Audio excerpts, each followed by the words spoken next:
जन्नत नज़ीर खित्ता आज़ाद जम्मू कश्मीर मौसमियाती तग़य्युरात की लपेट में है। जामिया आज़ाद जम्मू कश्मीर में आज तातील का ऐलान किया गया, लेकिन आप क्या जानते हैं कि इस तातील की वजह क्या है?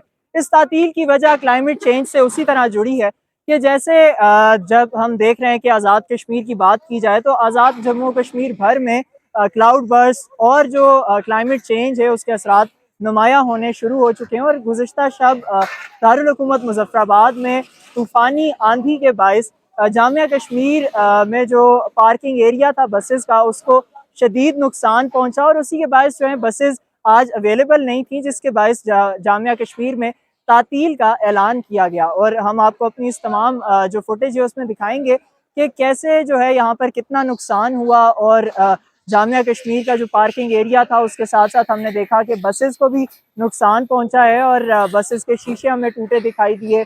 जो शेड था बसेस के लिए वो तमाम हमें जो है टूटा हुआ दिखाई दिया। दरख्त यहाँ पर हमें गिरे हुए दिखाई दिए। तो इसी बायस जो है जामिया कश्मीर में जो पढ़ाई का जो तालीम का सिलसिला है वो तातुल का शिकार है।